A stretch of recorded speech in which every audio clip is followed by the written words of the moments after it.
Over to you, Anita. Thank you, Dr. Sapna, and a very good morning to all our YLP participants here. I would like all your videos to be switched on, please. Thank you. Yeah, okay. So you are able to see the screen, right? Okay. Now here, what do you read here? Can you see something written over here? I am A, amiable, N, naughty at times, I, idealistic, individual, T, tolerant and trustworthy, and A, at all times an amicable person.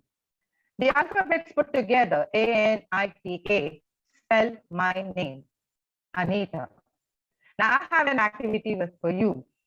I'm sure you have brought your dictionaries with you, or you know some words that begin with your alphabet, the letters of your name.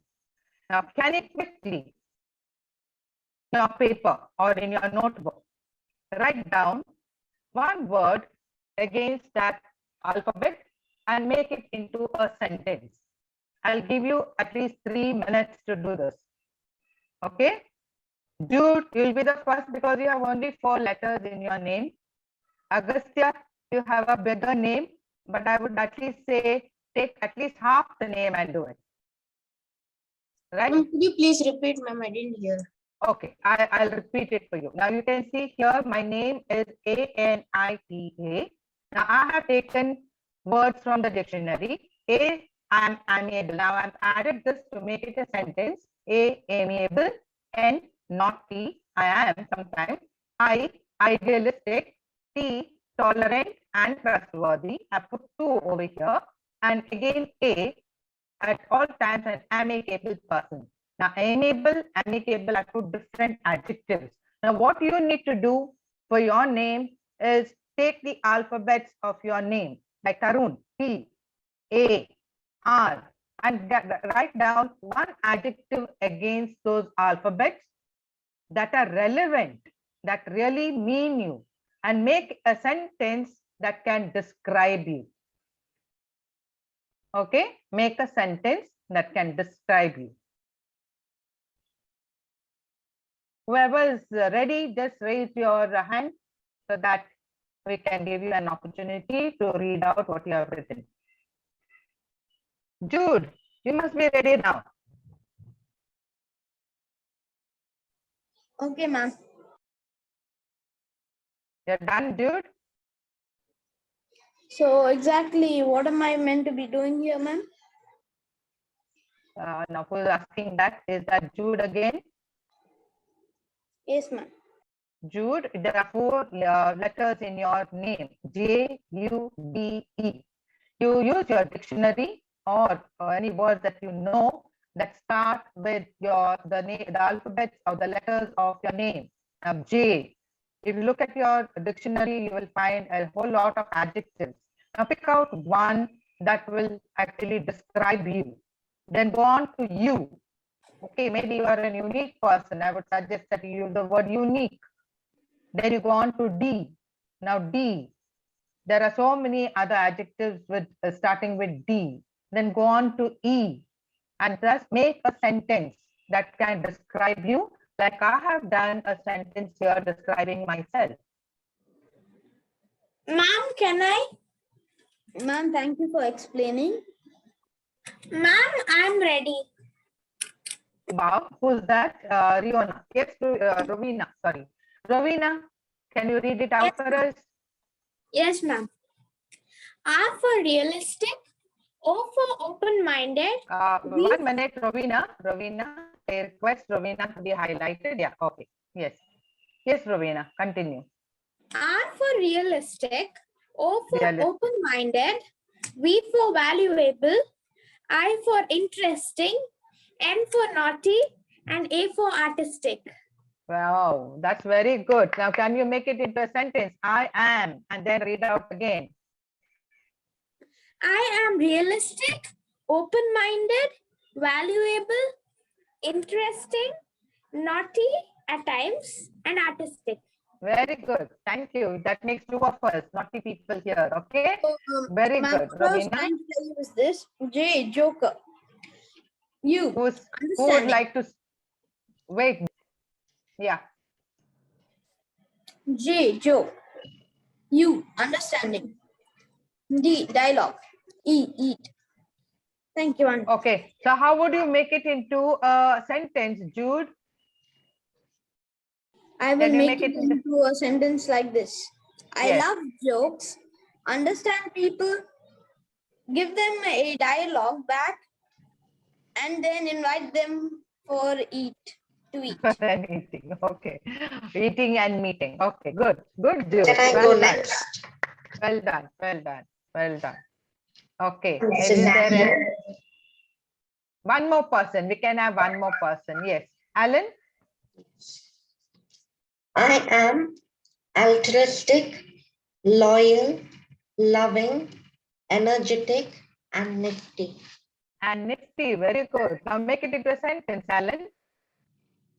I am an altruistic person. Altruistic. I'm loyal, energetic, and nifty. And nifty. Very good. Okay. I hope the others also will continue to do this, and we will, you can share it in your groups later so that we can all enjoy the sentences that you have made, right? Okay. So today, what are we having? Today, we are going to have a session on public speaking, right? So what is public speaking? Let's move on. This is a quote that I got somewhere, which says the human brain, if you know, starts working the moment you are born and never stops until you stand up to speak in public. This is said by Sir George Jessel. And this is what Mark Twain has said about public speaking. He said there are only 2 types of speakers in the world, the nervous and the liars. So let's see where we fall in this category. So what is public speaking? Come on. I want all of you now, because you are here and you have been speaking. Some of you have given your icebreakers. So you tell me, what do you understand by public speaking? Anyone? Just unmute and tell me. Yes, Rovina, I see how you have unmuted yourself. Yes, ma'am. Public speaking is something in which we stand in front of a crowd, whether it is less or more, and we speak confidently. Very good. Very nice. Very good explanation. Public speaking is nothing but speaking in public. So, Rovina, according to you, are we actually doing public speaking now? Yes, ma'am, because there is a crowd around us. I mean, like, there are people around us and we are speaking to them. Yes, whenever there is an audience, I wouldn't use the word crowd, I would use the word audience. Whenever there's an audience, whenever there are listeners who are listening to the speaker, we say it is public speaking, right? So, you all are young children, right? And 5 of you have just finished your icebreakers. So, those of you who finished your icebreakers today, who had your icebreakers today, can you tell me what you felt when you were actually speaking? When you gave your icebreaker, how did it feel? Come on. Happiness and nervousness. You felt nervous and Happy. happy. Very good. You feel happy at the end of it, right? Okay. Let's see one more person, someone else. Let's see. Siona, how did you feel when you were giving your icebreaker, Siona? I felt nervous and scared. You felt nervous. You felt scared. Agastya, what did you go through when you were giving your icebreaker? Ma'am, at starting I felt nervous, ma'am, but while going over, I understood. Okay, like ma'am. Oh, okay, that's very good. Because starting I thought you were confident, and later I thought the nervousness came in.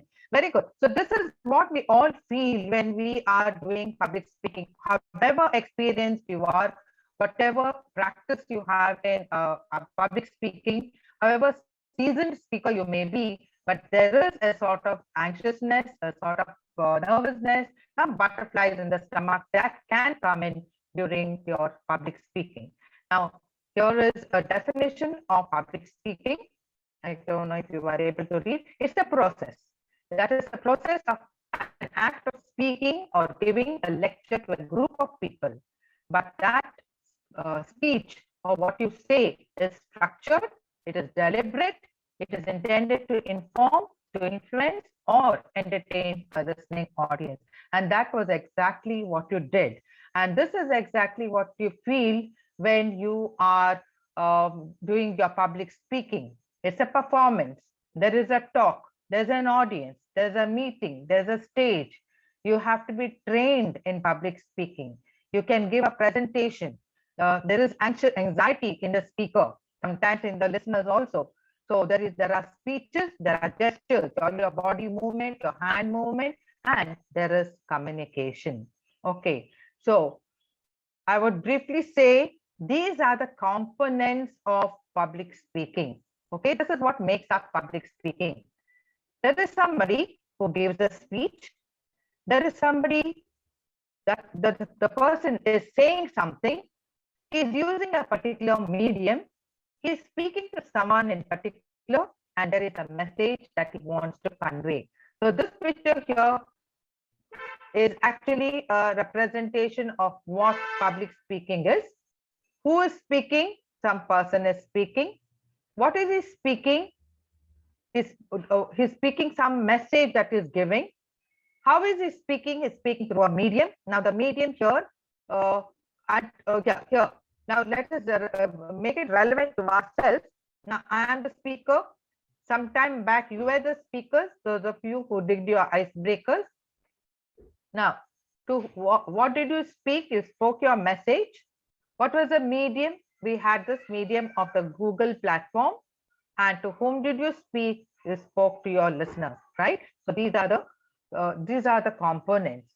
Now, public speaking is actually a communication. It's a process. Now, what does this process involve? Okay, first of all, this is a communication. It's a process that involves speaking. And therefore, when you speak, you have to use or maintain these things in your mind very clearly. One is you speak clearly. Now, some of the icebreakers gave you those of you who gave your icebreakers. Some the evaluators gave you some points, right? They said how to improve. So when you speak, remember to speak clearly, because if your audience does not understand what you are saying, like the first exercise that I gave you, the activity, some of you, I had to repeat the activity because perhaps I was not clear in the instructions that I gave you. I did not make myself very clear. So when the speaker speaks, he has to use vocabulary and language that is right, phrases that are right, so that the audience understands you very clearly. When you speak confidently. Now, when you're giving a message, it's very important that you speak in a confident manner. Some of you spoke so confidently. Evaluators spoke, Divyashree, Praveen, Fiona, how confidently they spoke. Now, if they were not very confident, you would not take the evaluation that they have provided you, right? So confidence, you want your audience to accept what you are saying, you have to be confident in what you say. Use your right words and vocabulary, right phrases, and that is why at every Toastmasters meeting, we have a grammarian who introduces a new word, who introduces a new phrase, and that is how we build our vocabulary. Make a list of new words, start using them, and automatically they will become part of your language. They will become part of your communication. What is the style of communication? When you communicate, always try to communicate in a friendly, pleasant manner. Okay, you have to speak loudly and clearly, but it does not mean you have to shout, right? You have to adjust your tone, your volume, so that the audience is able to hear and understand what you speak, right? So we move on. Here are two pictures, right? What do you see in the first picture? Now you have to unmute and tell me, what do you see in this picture? Public speaking. Very good. The picture is very clear. Yes, there's an audience, there's a speaker, there's a mic. So we know that this is public speaking. Second picture, what do you see here? Conversation. Conversation. So you tell me now, you have done public speaking, at least some of you, sometime, somewhere, and you have always done your conversation or casual talk with your friends. What do you think is the difference between the two? Public speaking is speaking with an audience, a large number of people. Just a minute. I don't know who was speaking just now, and I did not quite hear you. Could you please repeat? This is Alan, ma'am. Alan, yes, Alan, please tell me. Ma'am, public speaking is speaking with a large audience. Yes. And at once, not privately. Okay. While conversing is between you and the other person. Very good. Okay, very good. You have hit the nail on the head, Alan. That is, you spoke just the right thing. Is there anyone else who would like to add to that? Ma'am, me. Yes, Rovina. Yes, ma'am. In public speaking, we have to speak bold and we have to speak with the correct words. But in conversation, we can speak in casual talk. Very good. Okay, very nice. That's very nice. You must have noticed that when you do public speaking, you cannot use words like, hey, you guys, come on, yeah. Can you say that? No, you cannot, right? But when you're talking with your friends, you can put your legs up. You don't have to mind your manners so much, right? You have to there are certain gestures and certain behavior and body language that needs to be followed. As Alan pointed out, in public speaking, it is structured, it is organized, it is very formal. You have to use the correct language because people are looking at you, the audience is watching you, and you cannot hold the mic in somewhere and keep speaking somewhere else. You have to look at the audience. Eye contact is important. Of course, this is also necessary when you are talking to your friends, right? It's also necessary that you have to convey the correct message. The message is conveyed in both public speaking as well as in conversation. The person has to understand. If your friend doesn't understand what you're speaking, then there's no point in having a conversation, right? So you have to, in both the cases, language, correct communication, correct organized matter, and meaningful sentences are necessary. But in conversation, we are a little informal. We use slang language. We need not mind our clothes or our body gestures so much, but in public speaking, this is absolutely necessary. So when you are speaking with your friends, it is more friendly. Now try to bring that friendliness into your public speaking also, right? Not so much that you say, call the audience, hey guys, hey friends. No, you can't do that all the time, but there is some kind of formality that you have to maintain, but you have to structure your speech. You have to give an introduction, a body, and a conclusion. In a public speaking, we speak about a particular theme. Now here today, I'm talking to you about public speaking. That is my theme. I have a particular time limit to observe, right? A time limit has been given to me by the coordinator and I have to maintain that. Whereas when I'm talking to my friend, I need not look at my watch all the time. I did not have a structured message or a structured speech. I can speak I can go out and come in. Whereas here in public speaking, I can't do that, right?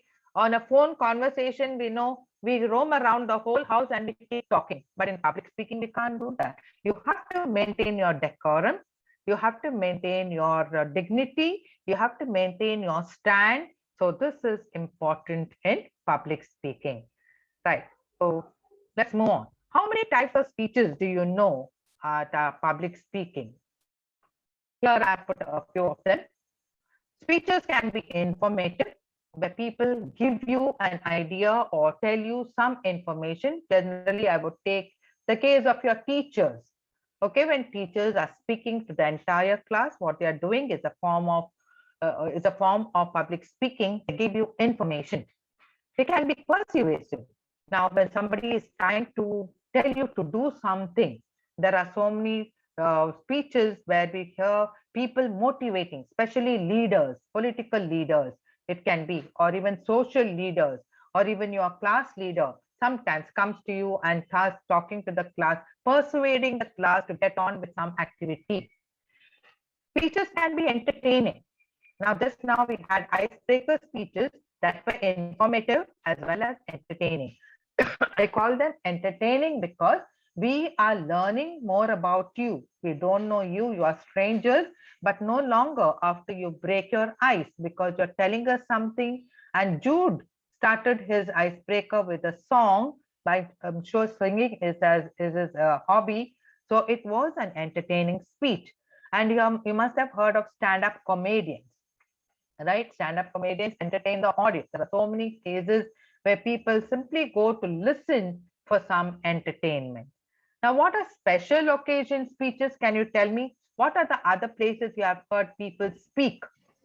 What kind of In speeches they are? celebrations like birthdays or wedding ceremonies, Yes. yeah, those are special occasions. They are called special occasion speeches because they either propose a toast or raise a toast, right? And sometimes during funerals, they pay tribute to the person, or if they say a eulogy, okay, right? So these are all special occasion speeches. Also, when someone gets an award, okay, the person is supposed to give an acceptance speech. When someone has been promoted, he has to give an acceptance speech. When someone has retired, he has to give a retirement speech. Now, these are all occasions we say are special occasion speeches, right? Okay, so soon I would like to see you all in doing this, something informative, something persuasive, something entertaining, or even small special occasion, on some special occasion, you take up the mic and speak something. What are the elements of public speaking? Okay. In public speaking, we have an audience. We try to use different techniques. We need to rehearse, that is practice. And finally, we have to manage our anxiety. Okay.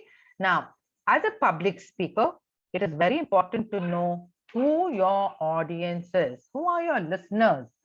Now, the same speech that I am giving you on public speaking, if I was to give it to, let us say, parents, my speech would be quite different. Even my slides would be different. Why?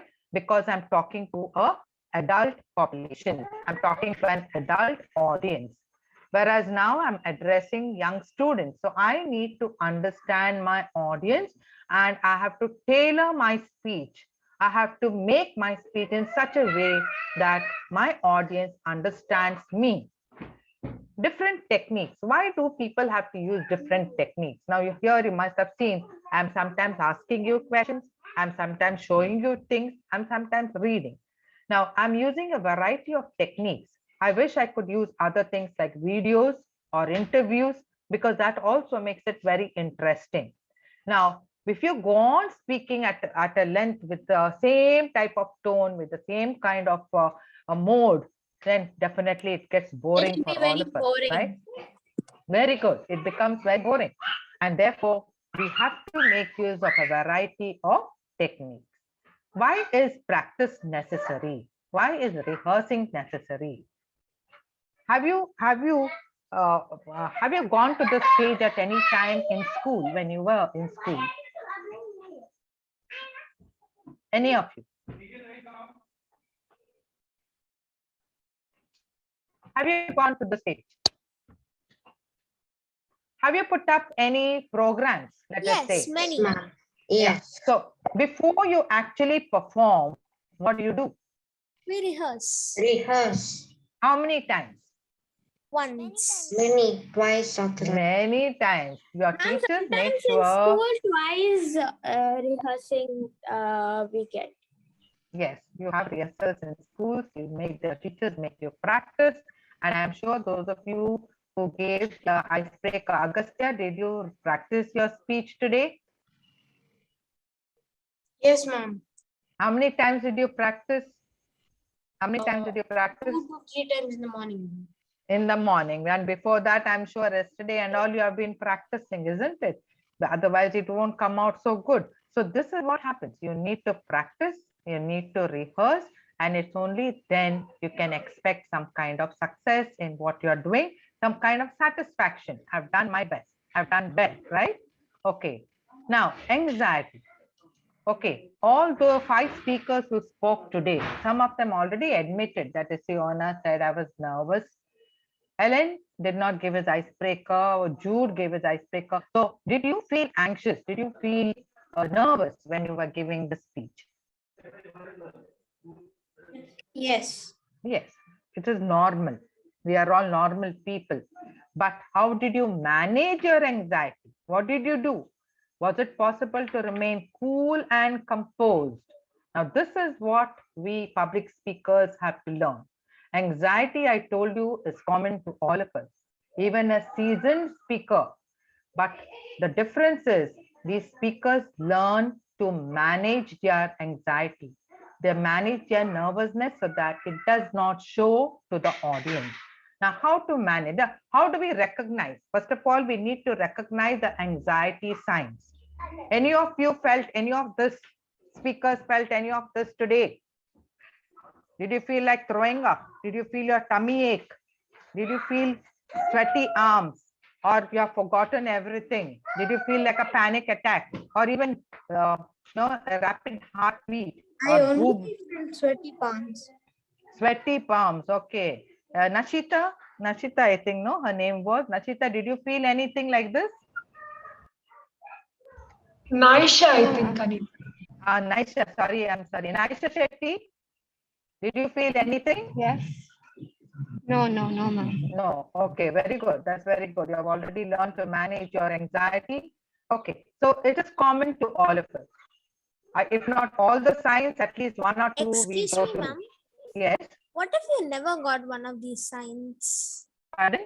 What I if didn't you get- never felt scared? What is the? What if you didn't get anxiety when you are going to deliver? 1 minute. Rochelle, is it? Who's asked this Yes, question? ma'am. Rochelle, can you switch on your video, please? Sure, ma'am. Yeah. Can you repeat your question also?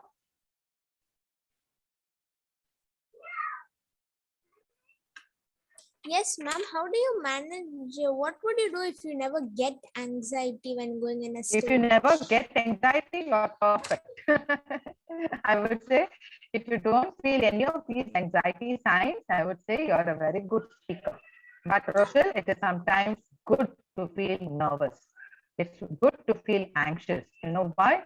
When you start feeling anxious and nervous, you start preparing well.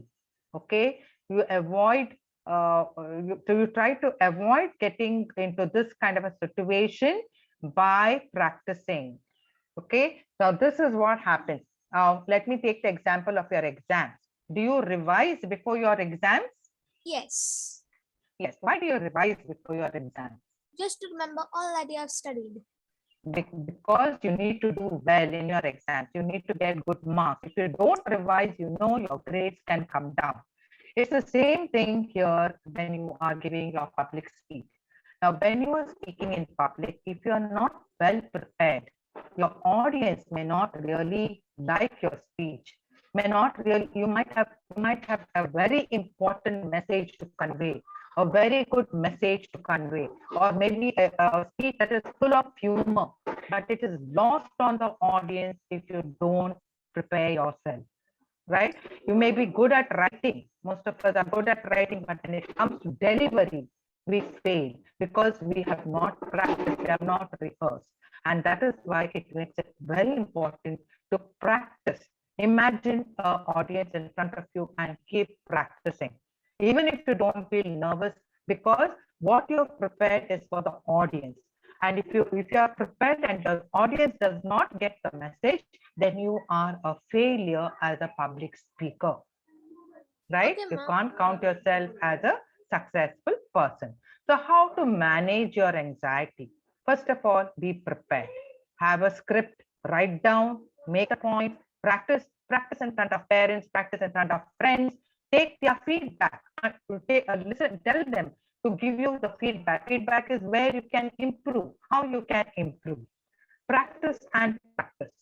This I would stress on this because this is very important. Your body language, your facial gestures, your tone, your intonation, your expression, you have to practice them. Otherwise, it can fall flat.